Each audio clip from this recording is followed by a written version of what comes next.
ada sosok kepala, itu kayaknya cowok gitu, ngeliatin gue. Dia ada di ranting-ranting dengan mata yang merah tajam ngeliatin gue itu saat maghrib. Suara yang dari dalam tenda gue denger rame, pas gue buka, gue tengok sepi, hening, sunyi, nggak ada suara apa-apa, cuman ada suara angin doang. Gue lihat di situ ada sosok pramugari, tapi tembus.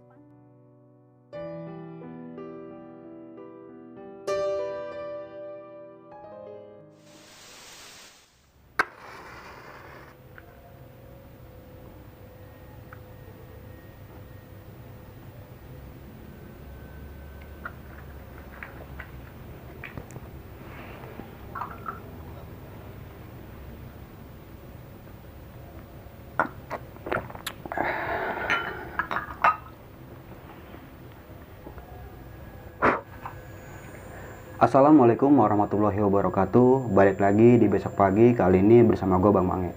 Sebelumnya gue ingin berterima kasih banyak nih buat teman-teman semua yang udah mensupport channel Besok Pagi hingga sampai saat ini. Tanpa support dan dukungan dari teman-teman semua, kami tak akan bisa nih sampai seperti ini. Masih dengan tema yang sama, gak jauh-jauh dari dunia pendakian, terutama hal gaibnya. Dan di malam ini gue udah kedatangan salah satu narasumber, cantik orangnya, manis rupanya. Jauh dari negeri seberang nih, kota Bekasi. Yuk langsung aja kita sapa narasumber kita yang satu ini. Selamat malam Kak Fitri. Malam, Mange.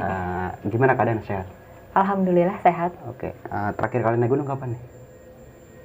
Tahun lalu. Tahun lalu. Oh, udah lumayan lama juga ya? Iya. Rencana ke depannya mau naik mana nih? Ke Gede sih paling. Kita berdua ya? Iya. Sip. Ke Surya Kencana. Oke. Dan kali ini lu pengen menceritakan tentang pengalaman lu di Gunung Salak ya? Iya, betul. Lebih tepatnya pada tahun berapa kalau boleh tahu? 2019. Bisa dikasih sedikit cerita nggak nih ketika pendakian lu di Gunung Salak saat itu? Oke, jadi tahun 2019 itu adalah pendakian gue pertama ke Gunung Salak. Saat itu gue naik ke Salak itu cuma berdua sama temen gue namanya si Andi. Dan selama 2 hari mendaki Salak itu ada banyak kejadian yang bikin gue untuk gimana ya, kayaknya untuk kurang mau balik lagi gitu ke Salak. Oke nih, sebelum masuk ke cerita, bagi teman-teman semua yang belum subscribe, silahkan di subscribe terlebih dahulu, like, comment, and share. Dan jangan lupa nih, nyalakan loncengnya agar teman-teman semua nggak ketinggalan video terbaru dari Besok Pagi. Dan bagi teman-teman semua yang mempunyai cerita pendakian, terutama di mistisnya, dan ingin menceritakan pengalaman teman-teman semua di sini, bisa langsung kirim via email ataupun DM Instagram Besok Pagi. Nanti linknya gue taruh di bawah sini nih. Kak Fitri punya IG juga nggak, biar sekalian aja nih? Ada. Boleh? Boleh. Iya. Namanya Ipit Handayani. Ipit Handayani. Iya. I-nya ada 3 ya? Iya, betul. Kalau gue E-nya ada 3. Nanti gue taruh juga di bawah nih. Berulang-ulang kali nih, gue mengingatkan buat teman-teman semua bahwa saja cerita yang pengen diangkat Fitri kali ini bukan ingin menakuti teman-teman semua, tapi tetap ambil sisi positifnya. Mau nggak mau, suka nggak suka, bahwa hal gaib itu ada di sekitar kita. Tanpa berlama-lama dan untuk mempersingkat waktu, yuk langsung aja kita mulai ceritanya.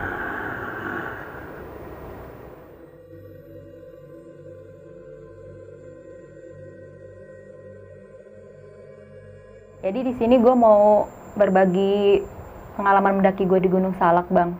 Itu ada sekitar bulan September 2019 lalu. Gue mendaki sama temen gue namanya Andi. Jatuhnya ini pendakian kita tahun itu termasuk dadakan sih, Bang. Jadi pas hari Rabu malam, gue sama si Andi ini lagi pada biasa nongkrong di rumah. Soalnya kan kita masih satu RT sama temen gue yang satu lagi. Bahas-bahas tentang waktu 2019 itu lagi zaman-zamannya demo DPR itu kan ya Bang Mange. Kita lagi bahas-bahas itu. Dan gak tahu kenapa tiba-tiba si Andi ini ngasih saran ke gue sama temen gue yang satu lagi. Kayaknya asik deh kalau kita pindahin tempat ngopinya di Salak. Kita naik ke Salak aja yuk, ajak si Andi. Nah, sedangkan di situ gue emang belum pernah ke Salak dan emang sebelumnya ada keinginan buat mendaki Salak juga. Kebetulan si Andi ini udah pernah mendaki Gunung Salak itu ada sekitar 2 kali. Nah, termasuk dadakan sih Bang, karena dia ngajakin tiba-tiba gitu pada saat malam itu. Nah, pertamanya nih temen gue yang satu ini dia nggak mau. Gue nggak bisa kalau dadakan, nggak ada persiapan gini. Kenapa nggak ditunda aja minggu depan atau gimana? Nah, si Andi ini tetap kekeh, nggak apa-apa sekarang malam aja, nyantai aja, kan perginya sama gue udah pernah kesana juga. Lu gimana Fit, mau nggak? Nah, ya udah, setelah gue pikir-pikir karena emang gue mau juga, akhirnya gue mau tuh walaupun cuma berdua doang. Jadi hasilnya pas udah berunding dia nggak ikut, gue sama Andi doang jadinya nih. Saat itu jadi kita mulai berangkat dari Bekasi sekitar jam 2 pagi. Jam 2 pagi kita rencana naik via Cidahu. Karena emang awal kita mau pakai pendakian sistem santai, jadi kita juga nggak buru-buru banget Bang di jalan. Nyampe base camp tuh masih subuh, sekitar jam 5-an. Kita istirahat di sana, mulai pendaftaran ke base camp ada sekitar jam 8. Pas di base camp, gue ditanya sama petugas base campnya, loh kok cuman berdua? Minimal kalau mau ngedaki Salak itu satu tim 3 orang. Gue udah jelasin dari awal kenapa kita cuma berdua, soalnya tadinya mau bertiga, cuman karena temen gue yang satu lagi nggak bisa, jadi kita kesini cuma berdua doang. Gimana Bang, dikasih nggak? Tanya ke petugas BC-nya. Jadi kata si petugas BC-nya, oh yaudahlah nggak apa-apa, diizinin lah kita naik Salak waktu itu berdua. Ditanya, tapi bawa tenda kan? Nah, temen gue si Andi ini jawab, bawa kok. Jadi kita niatnya awalnya si Andi ini mau ngajakin tektok, cuman karena takut ada kendala atau apa, dia tetap bawa tenda. Jadi kita cuma bawa 1 tenda Bang. Nah, udah kita simaksi perjalanan dari base camp ke pos rimba itu kita mulai jam 9 pagi. Nyampe pos rimba sekitar jam 10 lewat. Nah, dari pos rimba ini nih, gua udah mulai ngerasa hal yang gak enak. Saat itu adalah kali pertama gua mendaki Salak, dan pengalaman yang gak bisa gua lupain dari Salak, dan bikin gua berpikir lagi untuk kayaknya nggak dulu deh ke Salak setelah kejadian ini. Gue cukup dibuat takut juga gitu. Nah, saat itu pas di awal kita ada di base camp, gue sempat ada lihat di daftar pendaki pada hari itu, jatuhnya hari Kamis waktu itu kita naik di bulan September. Baru ada gue sama Andi doang yang di situ, belum ada pendaki lain. Alhasil pas gue nyampe pos rimba pun cuman ada kita berdua, nggak papasan sama pendaki lain. Nah, dari situlah pengalaman mistis ini udah gue mulai rasa Bang. Nggak tahu kenapa, dari semenjak jam 8 pagi itu, suasana udah mulai mendung. Perkiraan gue sih, seharian itu bakal hujan gede. Karena emang sedari awal udah mendung banget. Untungnya gue nggak lupa bawa jas hujan gue juga kan. Nah, perjalanan dari pos rimba ini ke pos Bajuri, ngabisin waktu 2 jam. Itu segitu gue masih agak nyantai, soalnya kan kaki gue ada bekas di pen juga, jadi nggak bisa dipakai cepat juga. Perjalanan 2 jam ke pos Bajuri. Nah, dari sini perjalanan dari pos rimba ini untuk menuju ke pos Bajuri, gue baru jalan sekitar ada 40 menit. 40 menit itu suasananya sepi banget. Situasi gue di belakang, si Andi di depan, jadi kita nggak berdampingan. Dia di depan, gue di belakang. Nah, tiba-tiba aja gue kayak merinding, bukan karena hawanya yang dingin atau karena cuaca yang mendung, nggak tahu kenapa tiba-tiba merinding. Gue kayak ada ngerasa di belakang gue kayak ada seseorang. Gue tanya sama diri gue, kok kayak ada yang ngeliatin dari belakang. Tapi seperti yang gue tahu, nggak ada pendaki lain saat itu. Pas di pos rimba pun nggak jumpa sama siapa-siapa. Nah, kayak gue agak gimana ya, karena gue ngerasa ngerinding. Akhirnya gue cobalah untuk ngelirik ke belakang sebentar untuk memastiin kok nggak enak nih, perasaan gue kayak ada merhatiin dari tadi. Pas gue nengok, gue langsung ngucap astagfirullahaladzim, dan ternyata yang gue lihat itu gue nggak tahu ini apa, cuman bentukannya itu kayak bayangan putih, tingginya lebih dari 1 meter. gede banget dan gue nggak bisa pastiin itu entah kunti atau pocong, nggak tahu juga karena samar-samar. Yang jelas pas gue nengok ke belakang itu dia ada di balik pohon, gue langsung bilang astagfirullah astagfirullah dalam hati. Gue di situ udah langsung kaget, apa nih yang gue lihat, karena sebelum-sebelumnya gue nggak pernah ngelihat yang kayak gini.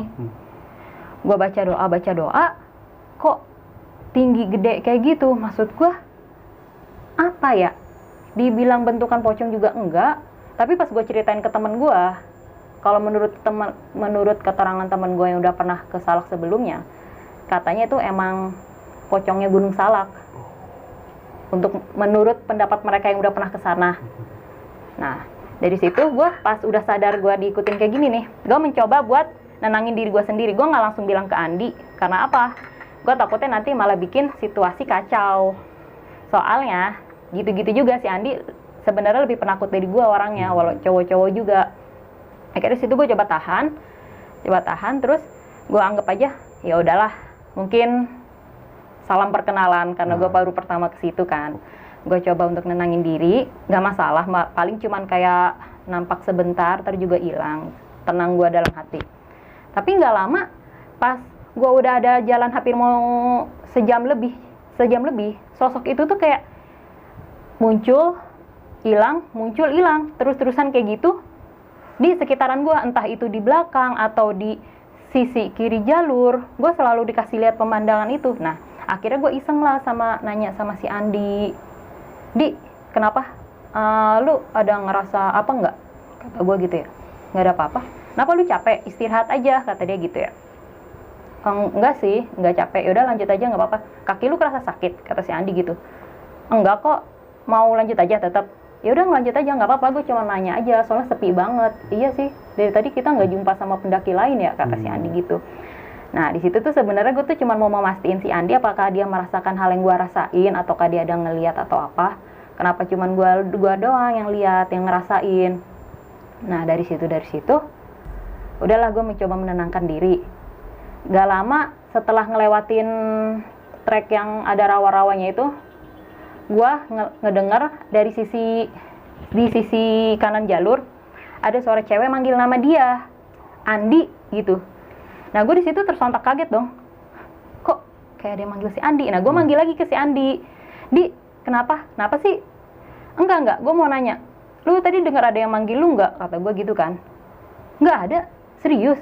Nggak ada, emang kenapa? Enggak, tadi gue kayak ada yang denger manggil nama lu, Andi gitu. Halu kali lu, kata si Andi gitu. Gue nggak denger apa-apa kok. Dari situ gue udah mulai mikir, wah kayaknya gue diganggu nih. Dari sebelum nanjak, gue emang udah takut sendiri karena gue udah tahu dari berita-berita orang yang udah pernah ke Salak kalau Salak tuh mistisnya parah gini-gini. Tapi gue mencoba buat ya udahlah, mungkin nggak bakal terjadi atau apa. Tapi ini salah satu pengalaman mistis yang beneran gue dapat dari Salak. Gue nggak nyangka malah kenapa jadi gue ikut diganggu juga. Tapi si Andi enggak. Di situ dia belum ngerasa apa-apa. Sempat ada mau bilang ke si Andi, kayaknya mending turun aja deh, gue udah ngerasa nggak enak nih kalau udah diganggu kayak gini. Cuman gue nggak berani ngungkapin juga ke si Andi karena ya balik lagi kayak nggak enak gitu. Kita udah hampir setengah perjalanan istilahnya kok nggak jadi. Gue takut mikir nggak asik nih anak, pikiran gitu, takut si Andi. Yaudah gue paksain buat yaudahlah lanjut aja, toh ini masih siang. Walaupun sebenarnya gue siang-siang udah diganggu kayak gitu ya risih juga. Nah, sampai di situ akhirnya kita sampai di pos Bajuri itu sekitar jam 12 siang. Nah, di situ kita istirahat sebentar, ngopi-ngopi. Ada sekitar, kita ambil istirahat waktu itu lama juga, 1:30. Nah, 1:30 kita baru mau mulai jalan ke Puncak Bayangan. Nah, pas perjalanan ke Puncak Bayangan ini, awalnya kan emang udah mendung ya Bang. Nah, di situ udah mulai hujan. Gede juga. Akhirnya kita siap-siapin segala peralatan kita packing rapi. Dia tanya ke gue, mau lanjut sekarang? Ya udah nggak apa-apa, mumpung masih jam 2, kata gue. Lanjut aja. Di situ gue belum cerita ke si Andi soal kita sebenarnya kita diikutin sama sosok putih itu, karena gue mikir kalau ada kejadian-kejadian kayak gini katanya tuh jangan diceritain pas di gunung, lu lebih baik cerita aja pas turun. takutnya malah memperkeruh suasana. Nah, Itu sih prinsip gua saat itu. Nah, habis itu akhirnya kita memutuskan buat mulai trekking lagi di jam 2. Nah, permasalahan yang lebih parah ini, anehnya, pas sampai di pos Bajuri ini, sosok putih ini kan sempat hilang. Gua pikir pas gua istirahat selama sejam lebih itu, oh udah nih, dia nggak bakal ngikutin lagi. Tapi pas gua udah mulai mau trekking lagi ke Puncak Bayangan, si sosok putih ini masih ada lagi. Tiba-tiba muncul gitu lagi aja. Tapi yang bikin gue heran, kenapa dia cuma ngikutin gue? Gue tanya ke si Andi, "Di lu nengok deh ke belakang, ada siapa gitu nggak di belakang?" "Apaan sih?" kata si Andi, dia kayak gedek sendiri. Emang nggak ada apa-apa, udah nyantai aja, gue udah sering kesini. Dan yang bikin gue heran, kok dia masih aja nggak ngeliat, kenapa cuman gue doang? Pas si Andi nengok, gue ikutan nengok. Emang bener nggak ada. Tapi pas dia udah maju, gue maju, di situ gue udah mulai merinding. Pas gue lihat ke sisi kiri gua, ada di balik-balik pohon akasia itu. Dari situ gue sebenarnya udah parno sendiri ya, namanya gue cewek ya bang ya, tetap aja rasa takut ada. Cuman akhirnya di situ gue masih bisa nahan buat nggak ketakutan berlebihan, nggak bilang ke si Andi. Nah pas di menuju pos Puncak Bayangan ini nih, itu kan kita mainnya udah webbing ya bang ya, udah mulai banyak trek akar-akar gitu. Di situ gue denger ada suara auman harimau. Di pikiran gue saat itu, gue nggak mikir yang aneh-aneh. Justru gue lebih takut kalau suara harimau yang gue denger ini beneran harimau. Mengingat emang Salak itu masih termasuk rimba juga lah istilahnya ya. Justru gue lebih takut ke hal itu saat itu. Gue mikir, "Di, lu denger nggak?" "Iya sih, gue denger." Nah, di situ dia denger. Makanya gue mikir, apa janjian harimau beneran? Lu nggak mikir harimau yang aneh-aneh kan? Gue lah, dah nyantai aja, nggak bakal kenapa-napa kok, cuma lewat doang paling, nggak kasih Andi gitu. Serius nih? Iya nggak apa-apa. Nah di situ emang gue cuma ngedenger kayak dia mengaum sekali doang. Di situ gue denger sekali, dengan diikutin sosok putih itu terus. Yang tapi untuk sosok putih ini si Andi nggak lihat-lihat. Untuk si harimau dia ngedenger. Makanya kita tuh jadi kayak ada di kondisi yang berbeda. Nah karena di situ situasinya hujan dan kaki gue ada bekas penan juga kan, jadi kita nggak bisa jalan cepet karena niatnya mau summit itu sekitar jam 7-an. Tapi setelah dilihat lagi kondisinya, karena kaki gue udah mulai cenut-cenut dan si Andi juga mikir nggak mungkin juga sih ngajakin gue trekking malam. Akhirnya kita memutuskan buat bikin camp di HM44. Sebenarnya kan dari HM44 itu cuma tinggal sekitar 1 kilometer lagi kan ke puncak. Di situ akhirnya kita memutuskan buat bikin tenda aja, walaupun lahan di jalur itu tuh sebenarnya nggak memungkinkan juga buat bikin tenda. Jadi kita bikin tenda seadanya di lahan yang cukup curam. Karena gue juga nggak berani summit malam-malam dengan situasi gue yang sebenarnya udah setengah ketakutan, tapi si Andi nggak peka juga. Akhirnya gue cuma bisa mendem sendiri ketakutan gue. Nah di saat ini gue kembali ngeliat lagi. Jadi hitungannya tuh kita tuh udah mulai bikin tenda tuh pas mau maghrib. Gue bantuin dia bikin tenda dengan situasi yang masih hujan juga. Nah di sekitar jalur itu kan ada banyak pohon akasia tuh ya bang. Nah di balik pohon akasia yang dekat HM44 itu yang udah kayak mau rubuh, di situ gue lihat pas gue lagi bantuin si Andi bikin tenda, ada sosok kepala itu kayaknya cowok gitu ngeliatin gue. Dia ada di ranting-ranting dengan mata yang merah tajam ngeliatin gue itu saat maghrib. Udah mau jam 6. Kata gue, astaga, kenapa itu? Siapa itu? Kata gue udah mati cuma bisa baca doa dan gue ngelirik ke si Andi. Dia masih biasa aja, nggak ngeliat apa-apa. Jadi gue kayak ngerasa diganggu sendiri gitu. Gue ngeliat situ, gue pejemin mata, gue nggak mau. Gue sambil baca doa tuh si Andi nanya, "Lu kenapa?" Kayaknya dia ngerasa sih kalau gue udah mulai kayak aneh, kayak ngeliat sesuatu. "Lu ngeliat sesuatu ya?" Enggak, gue cuma kecapean aja, kata gue gitu kan. Ya udah lanjut aja deh, buru-buru bikin tenda, gue udah pengen banget ke dalam gitu ya. Nah karena situasinya juga gue nggak berani nenda sendiri ya, jadi ya mau nggak mau gue bareng sama dia, tapi kita murni nggak ngapa-ngapain. Gue jadi satu tenda sama dia karena gue juga nggak berani tidur di tenda sendirian. Pas udah jadi, itu lama juga ngeliatinnya. Gue sekilas ngelirik lagi ke arah pohon akasia itu, masih ada. Nah baru aja pas udah lewat dari jam 6, pas gue udah selesai baru hilang. Nah udah hilang, Akhirnya gue memutuskan buat ngemil-ngemil di dalam tenda aja karena situasinya masih hujan. Barulah beberapa menit pas gue udah bikin tenda, udah mulai reda tuh bang hujannya. Di situ gue ngemil, suasananya juga udah dingin. Untungnya gue pakai sleeping bag yang agak tebal juga, jadi gue menghindari hipo juga kan. Gue itu ini pas sekitar jam 8-an si Andi bilang dia mau tidur duluan.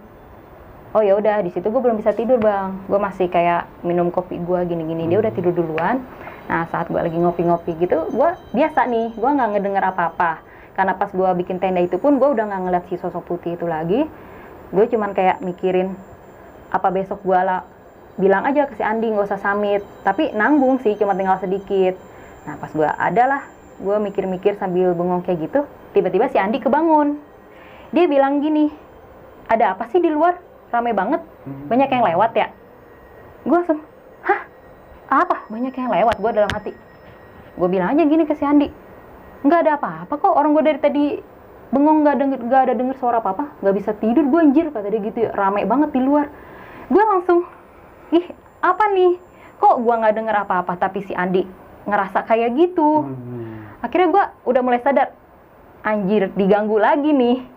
Gue bilang, ya udahlah tidur aja, halu kali lu, kata gue gitu kan. Akhirnya dia tidur. Gue pun mencoba untuk tidur karena gue udah takut. Ya secara ya dia bilang katanya di luar rame, banyak yang lewat. Sedangkan gue di situ posisinya gue tuh belum tidur. Dan selama gue lagi bengong pun nggak ada apa-apa, hening. Nah gue ikut tidur aja lah, mencoba untuk nyaman, berharap besok pagi bisa bangun dengan tenang gitu ya. Tahu-tahu gue kebangun jam 3 pagi. Gue bangun jam 3 pagi, gue liat jam kan, anjir malah kebangun jam 3 nih.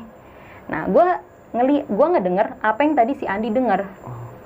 Sekarang giliran gue, pas gue bangun, wah iya nih rame nih. Tapi di situ pikiran gue, oh ini beneran nih pendaki mungkin emang lagi lewat, lagi trekking malam. Pikir gue, oh pagi lah, jam 3 tuh udah masuk pagi ya, trekking pagi.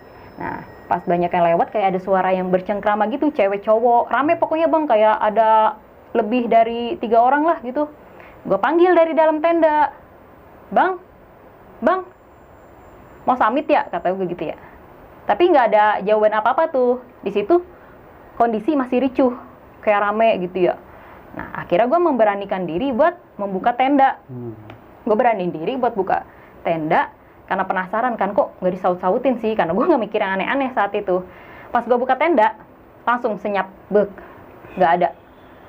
Suara yang dari dalam tenda gue denger rame, pas gue buka, gue tengok, sepi, hening, sunyi, nggak ada suara apa-apa, cuman ada suara angin doang. Gue langsung, gitu. Gue langsung buru-buru angkat resleting tenda, gue langsung selimutan double. Kata gue, astagfirullahaladzim, apa nih? Ya aneh juga ya, dari pantesan gak nyaut, orang ternyata di luar gak ada apa-apa kan. Nah di situ si Andi gak kebangun apa-apa, dia nyenyak banget tidurnya. Di situ gue ketakutan sendiri, dan gak lama setelah gue ngalamin hal itu, tenda gue tiba-tiba goyang. Ada yang goyang-goyangin dari luar, itu gak mungkin angin. Soalnya hembusan angin itu gak sekenceng sampai bisa goyangin tenda itu, enggak. Gue mikir itu pertamanya babi. Gue pikir pertama babi yang goyang-goyangin. Di situ gue udah mulai ketakutan, tapi karena gue penasaran juga, gue intip sedikit dari resleting, nggak ada apa-apa. Di situ masih goyang. Gue baca ayat kursi, malah makin gede kan goyangannya. Nah di situ gue cuman bisa buat mejemin mata, ngucapin ya Allah jangan kayak gini. Akhirnya nggak lama setelah itu berhentilah itu tendanya. Yang bikin gue aneh, kenapa tenda segoyang itu si Andi ini nggak kebangun. Gue sempat ada bangunin dia, bangun. Dia nyenyak banget tidur ya, nggak tahu kenapa gue juga. Jadi akhirnya sih cuma gue merasakan sendiri. Pas udah tendanya mulai berhenti, baru gue ketiduran sendiri tuh. Pas ketiduran sendiri, gue bangun itu ada sekitar jam 7. Pas mulai bangun ini, si Andi ini kayak apa ya, kayak nggak ngerasa ada apa-apa. Cuman kayak biasa aja gitu ya. Nanya ke gue, lu kenapa sih bengong mulu gitu? Gue mau cerita langsung saat di situ, tapi nggak berani juga karena kita situasinya masih ada di Gunung Salak. Gue cuman alihin pembicaraan kayak gini, nggak kenapa-napa sih, cuman kayaknya sepi aja sih dari kemarin trekking, kok cuman kita doang ya. Di situ sampai gue turun pun itu cuman kita berdua doang. nggak ketemu sama pendaki lain. Dan gue baru ingat kejadian semalam itu jatuhnya udah malam Jumat. Karena kita kan nanjak pas hari Kamis, gue baru nyadar dong semalam malam Jumat. Pantes diganggu sedemikian rupa gue dalam hati kayak gitu. Gue mencoba buat nahan gak cerita sama si Andi. Nah pas habis selesai itu kita memutuskan buat langsung summit aja.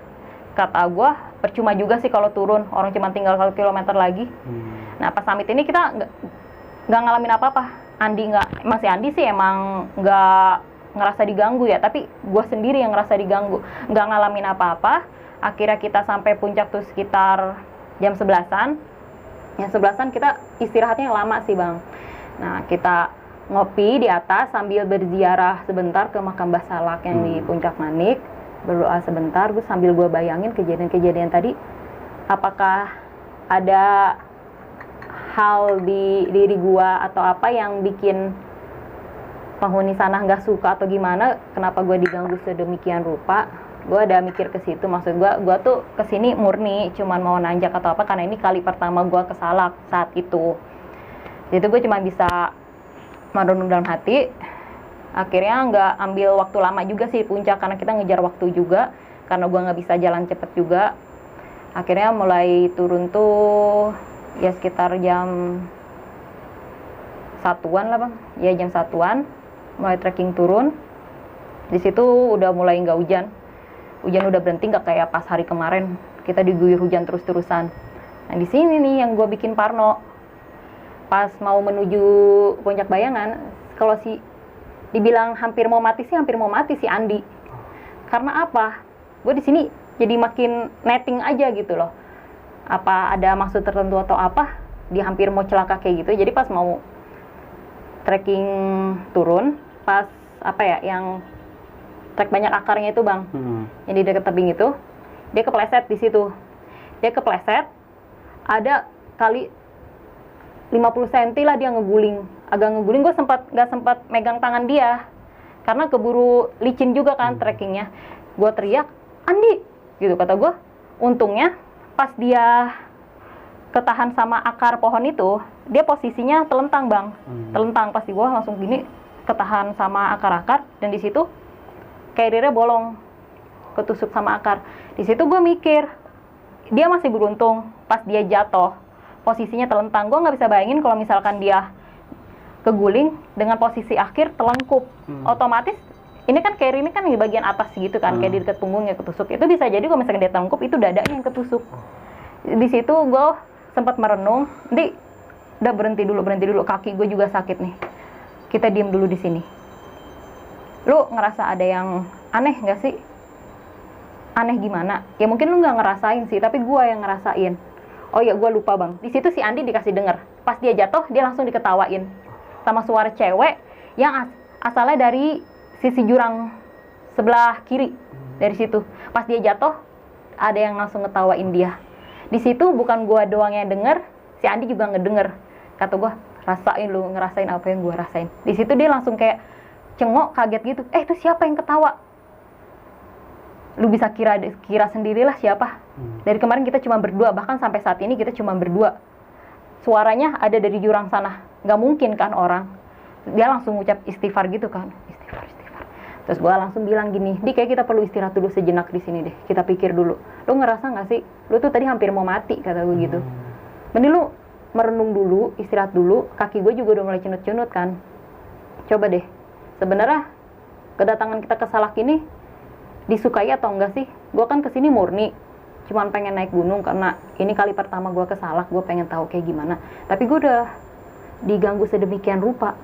Gue bilang gitu ke si Andi, emang lu diganggu apaan? Lu cuma baru denger suara cewek ngetawain gue doang tadi pas jatuh. Lu kira gue kagak merinding? Sama, gue juga merinding. Gue berkali-kali ke Salak, baru sekarang loh gue diketawain kayak gini. Hampir mau mati juga lagi gue. Lu lihat carrier gue bolong kayak gini. Kata gue, ya udah mending tukeran carrier aja deh, kalau nggak barang-barang lu dipindahin ke daypack gue, biar nanti carrier lu nggak usah terlalu banyak beban, udah bolong kayak gitu, kata gue.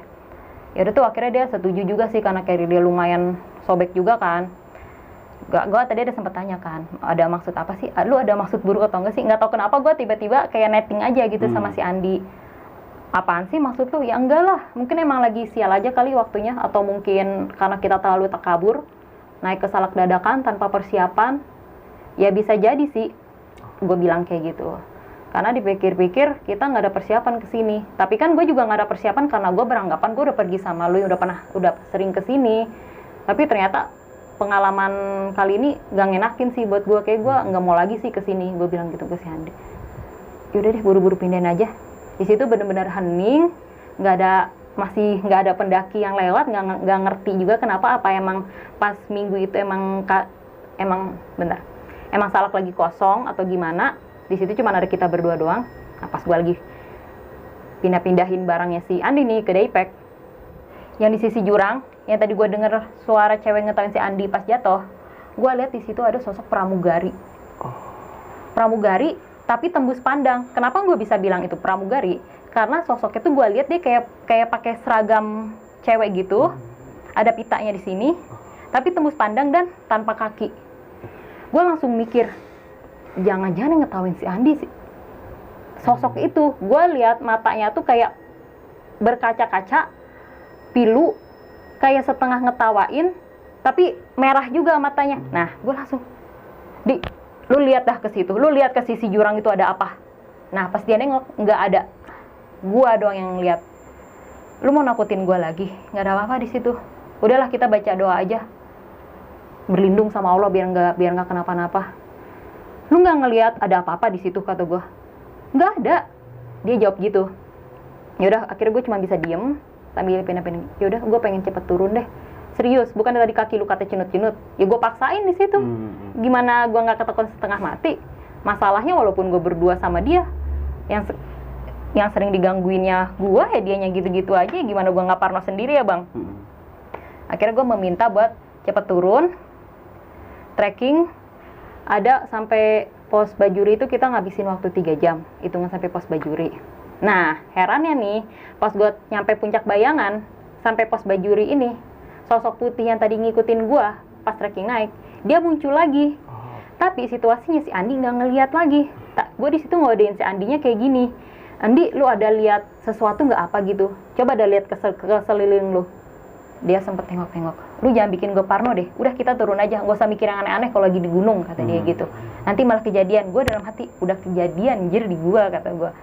Gue suruh dia nengok ke sekeliling, nggak ada apa-apa. Oke, dia bilang nggak ada apa-apa. Tapi kenapa kalau gue yang ngelirik-lirik, sekuduk gue merinding, selalu ada si sosok putih itu. Setiap gue baca doa pun tetap masih ada. Gue sebenarnya nggak tahu dia ini sebenarnya apa gitu. Diikutin. Nah, yang pas sebelum trek rawa-rawa tadi, yang gue dengar ada suara harimau. Nah, pas mau mendekati trek rawa-rawa yang mau deket ke pos Bajuri itu, gue dengar ada suara harimau lagi di situ. Nah, di situ si Andi ngedenger. Di situ dia mulai mikir, enggak sih, ini menurut gue bukan harimau beneran. Gue bilang gini, gue lebih takut harimau beneran daripada itu harimau jadi-jadian. Lu nggak takut diterkam atau gimana? Enggak, masalahnya dia suaranya ada persis di jalur ini. Kalau menurut gue ini kayak semacam sambutan atau apa. Apaan sih sambut-sambutan, lu kira lagi main apa, kata gue gitu kan. Ya udah Fit, nggak usah mikir yang aneh-aneh, udah kita lanjut aja. Kita bilang permisi aja. Kita di sini niatnya sopan gini-gini. Ya emang gue niatnya mau ngedaki doang, mau ngapain, kata gue gitu kan. Akhirnya di situ gue mencoba menenangkan diri. Nggak kedengeran sih, emang bener cuma sekali doang, kayak pas sama gue naik itu. Akhirnya kita sampai pos Bajuri masih siang. Di situ di pos Bajuri gue memutuskan untuk sholat dulu. Kayaknya udah jatuh zuhur juga, gue sholat zuhur di situ. Gue agak ini juga sih, kenapa tadi pas di puncak gue nggak nyempetin diri buat sholat dulu. Gue sholat dulu di situ sambil istirahatin kaki gue yang udah mulai cenut-cenut. Di situ gue kembali diskusi lagi.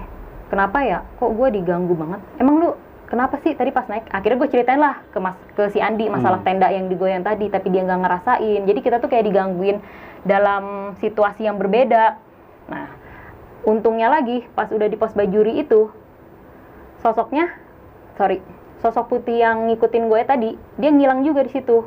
Dia muncul di situ pas naik, tapi pas gue turun, dia juga hilangnya di situ. Gue udah ceritain sama ke si Andi, dan gue bilang kayaknya enggak dulu untuk ke Salak, untuk nextnya, apalagi gue cuma berdua kayak gini.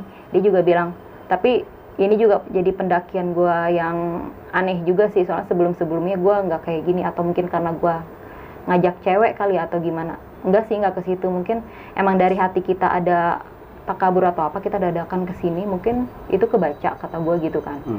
Nah, setelah gue ada bagi cerita juga ke temen gue soal pendakian gue ke Salak ini, ada salah satu temen gue, dia orang Hindu.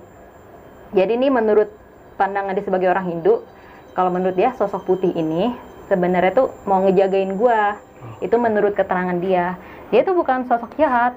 Maksudnya dia mau ngejagain lu selama pendakian ini untuk memastikan lu baik-baik aja atau enggak, atau memang kemungkinan ada pikiran yang enggak baik dari si Andi atau apa, itu pendapat dia.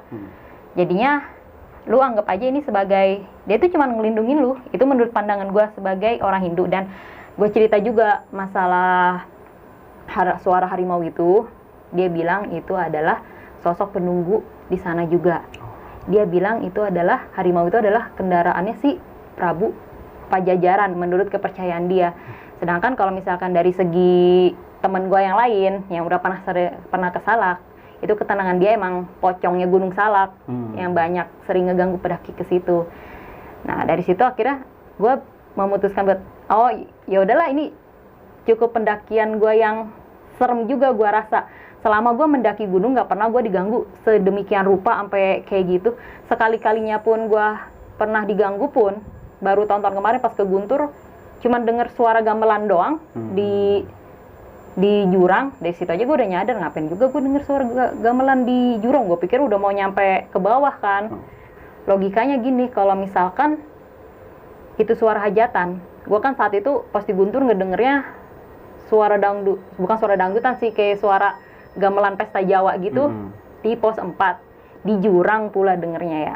Sedangkan dari pos 4 itu kan masih deket ke puncak, nggak mungkin juga kan kedengeran dari pos 1, logikanya gitu. Nah, gue sebelum di Salak ya paling ngalamin hal mistis yang di bagian itu aja, yang sebelum tragedi yang beberapa tahun lalu ya. Makanya gue untuk saat ini skip dulu sih untuk ke Salak, kecuali kalau emang ramean. Mungkin kalau ramean gue beraniin diri di situ. Dan semenjak itu gue ada sempat warning juga ke si Andi, kalau mau naik jangan dadakan dan bersihin dulu deh pikiran lu gitu. Jadi pendakian gue ke Salak sih kemarin tuh ya udah, untuk sekarang itu dulu sih.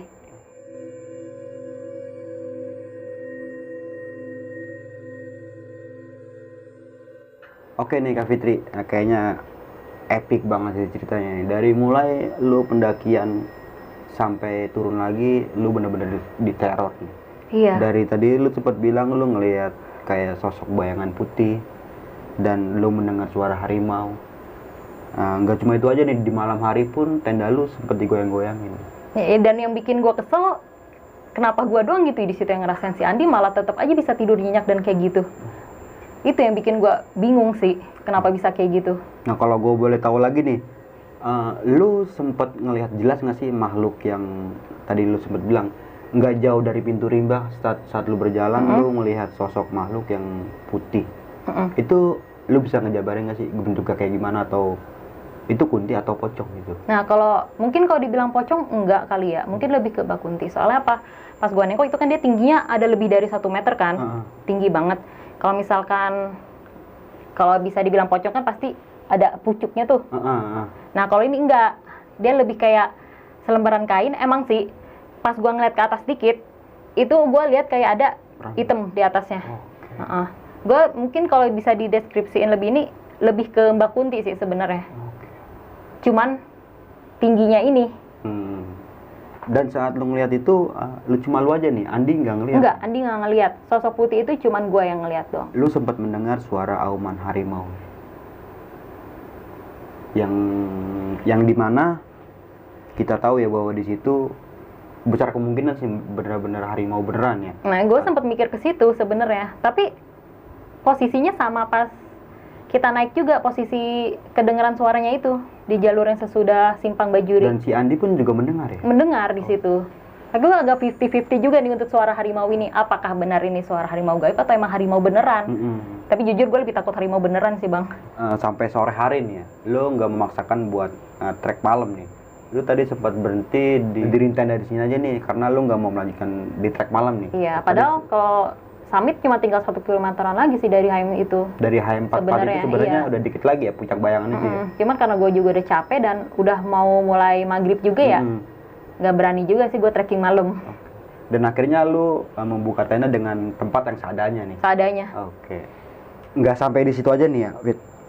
Di saat lu mulai ngebangun tenda yang bantuin si Andi ini, lu sempet ngelihat sosok yang tadi dimana lu bilang yang matanya merah, mirip seperti orang. Iya, lebih kayak ke cowok gitu. Ya gue bisa deskripsiin kayaknya tuh kayak semacam kepala buntung kali ya, karena dia itu ada di atas ranting-ranting. Pohon akasia di Gunung Salak itu kan tinggi-tinggi. Ya nggak mungkin juga kan, misalkan itu orang nanjak atau gimana. Jadi ada di ranting atas pohon akasia itu. Oh, berarti di atas matanya tuh ya? merah. Iya, di atas ranting. Dan lu nggak ngeliat bawahnya ya, badannya atau gimana? Nggak kelihatan? Enggak, dia ada di sela-sela ranting gitu. Dan lu bisa memastikan itu bahwa itu kepala buntung? Karena gua nggak lihat ada badannya dan nggak mungkin juga misalkan orang gitu ya. Karena itu pohon emang tinggi banget kan. Kalau pohon akasia itu bener-bener di ujungnya gitu, dia di tengah-tengah rantingnya. Pas maghrib-maghrib, matanya merah nyala gitu. Ya gue udah pastiin mungkin ini emang sosok hantu yang sejenis itulah.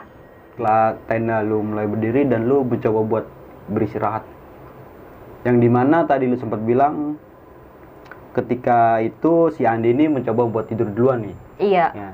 Katanya dia udah capek banget bilangnya. Capek banget. Karena hawanya lagi hujan kali ya, jadi gampang ngantuk. Dan dia terbangun dengan omongan, kok rame banget ini di luar tenda. Iya, di situ gua aneh loh bang. Orang pas dia tidur gua lagi asik ngopi ya sambil bengong juga. Sambil nyemil ya. Iya, di situ kan gua masih sadar, nggak ada suara apa-apa. Ya gua mikirnya mungkin mimpi kali ini bocah gitu. Tapi gua malah ngalamin tuh pas jam 3 apa yang si Andi bilang itu pas dia lagi tidur. Dan lu sempet bilang lu sempet ngebuka tenda nih buat memastiin ada pendaki lain apa enggak nih gitu. Iya. Tapi nggak ada orang. Nggak ada. Di situ gue masih positive thinking loh bang. Gue mikirnya ya udah emang beneran pendaki. Soalnya dari langkah kaki suaranya itu kayak percis mirip segerombolan pendaki yang mau summit aja. Sambil bercanda-bercanda gitu, suaranya cewek cowok.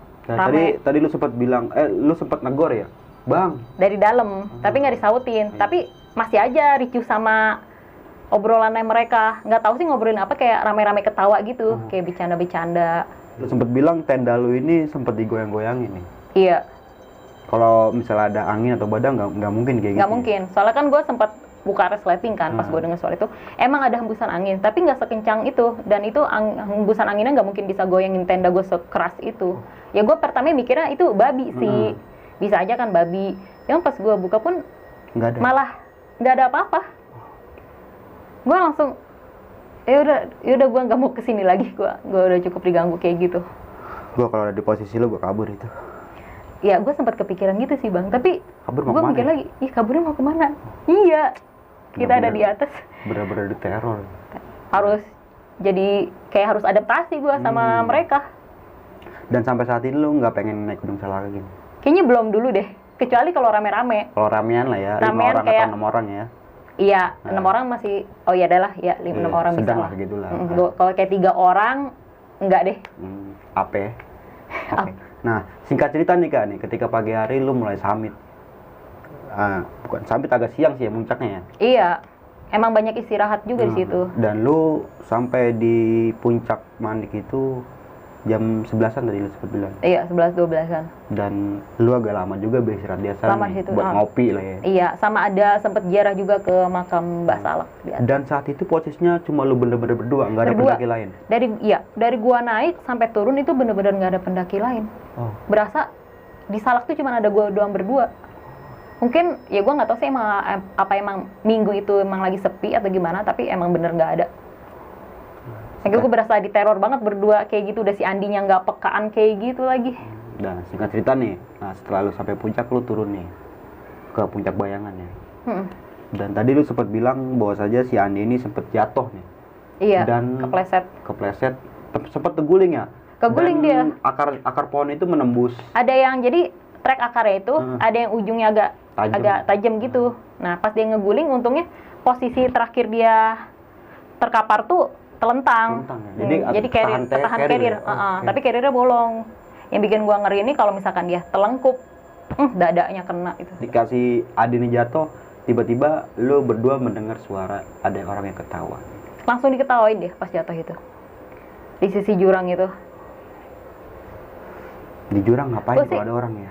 Nggak mungkin banget sih. Nggak mungkin banget. Gue mikirnya sih emang niat ngegangguin. Emang niat digangguin. Malah gue mikir, wah agak mau dicelakain atau gimana nih. Ngeri, masalahnya dibilang hampir mau mati, lu hampir mau mati, Di. Gitu. Mungkin masih diselamatin lah ya. Iya. Nah, singkat cerita nih, setelah kejadian itu lu mencoba buat beristirahat nih dan mengoreksi diri lu masing-masing ya. Iya, gue Ini ajak si kita Andi buat kenapa, koreksi. gitu? Iya. Kalau gue kan murni emang cuma pengen tahu salah kayak gimana nih. Gue lebih mikir, oh katanya trekkingnya pendek-pendek, curam nih atau gimana. Ya, gue cuma pengen ngerasain ke situ. Cuman gue jadi mikir aneh juga gitu ke si Andi, kok diganggu kayak gini. Apa mungkin karena gue pertama ke Salak ya? Gue sempat mikir ke situ. Nah, tadi gue sempat penasaran nih Kak sama yang lu melihat sosok yang bisa dibilang pramugari. Kenapa lu bisa memastikan itu pramugari? Karena dia memakai seragam. Pakai lengkap seragam, dan pakai dasi gitu ya. Iya, dasi pita gitu Dasi yang pita biasa ya? dipakai sama pramugari. Gue yakin sih, gue nggak halu karena di situ gue juga nggak lagi sakit atau apa. Gue beneran ngelihat meskipun emang samar-samar, kayak bentuk berbayang gitu. Dan tapi masalah ini emang kalau dari kaki dia nggak ada. Cuma setengah ke atas. Gue jadi keingetan sama, oh mungkin ini yang dulu tragedi Sukhoi itu. Gue kepikirannya ke sana. Tapi lu sempet ngeliat mukanya nggak sih kayak gimana? Atau dia marah atau sedih atau gimana? Sedih. Oh, sedih. Kayak matanya berkaca-kaca, sedih gitu. Tapi setengah mau ketawa juga. Dan gue mikir mungkin dia juga yang sosok ini juga yang ngetawain si Andi pas jatuh. Oke nih Kak, kayaknya gokil banget sih nih. Cerita lo tentang pendakian ke Gunung Salak pada tahun 2019 ya, baru tahun kemarin ya. Iya. Ini dari awal pendakian sampai turun lagi ya. Tadi lu sempat bilang bahwa saja pas nggak jauh dari Simpang Bajuri lu sempat mendengar suara harimau lagi nih.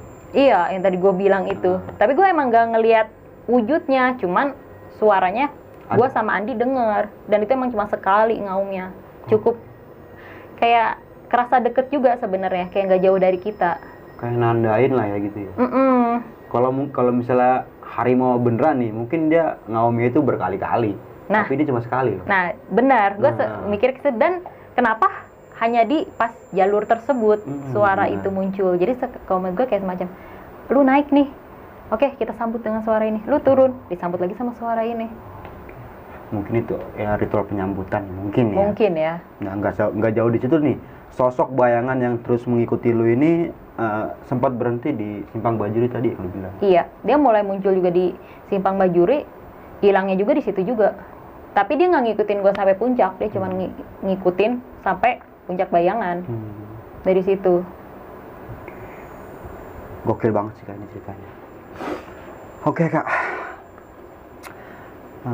Mungkin itu aja kali Kak ya, cerita yang bisa lu bagi malam ini ya. Iya. Mungkin lu punya pesan-pesan nih buat teman-teman semua nih yang nonton video ini. Oh ya, gue cuma bisa pesen sih untuk yang mau naik gunung, siapapun, alangkah baiknya gak usah dadakan. Karena kita mau naik ke gunung yang udah biasa naik atau yang gunung pendek sekalipun, persiapan itu nomor satu sih. Dan satu lagi, harus dengan pikiran dan hati yang bersih. Itu aja sih Kak. Sedikit gue nambahin nih ya, bahwa saja attitude dan sopan santun itu perlu banget dijaga nih. Gak cuma di gunung, di kehidupan sehari-hari kita juga harus kita terapkan nih. Betul. Nah, karena gue percaya di mana ada dunia lain selain dunia kita sih. Kita ini berdampingan semuanya. Gue juga percaya hal itu. Dan tetap safety dalam suatu pendakian nih. Mau itu pendakian direncanakan atau nggak direncanakan, yang penting kita safety ya. Iya betul. Berulang kali nih gue mengingatkan buat teman-teman semua bahwa saja cerita yang tadi Fitri bawain bukan ingin menakuti teman-teman semua, tapi tetap ambil sisi positifnya, karena semua ini ada sebab dan akibat. Mungkin itu aja, ambil sisi positifnya pembahasan gue bersama Fitri malam ini, yang buruknya itu buang. Nah, gue Mange dan Fitri ya. Handayani. Sampai jumpa di video-video gue selanjutnya. Wassalamualaikum warahmatullahi wabarakatuh.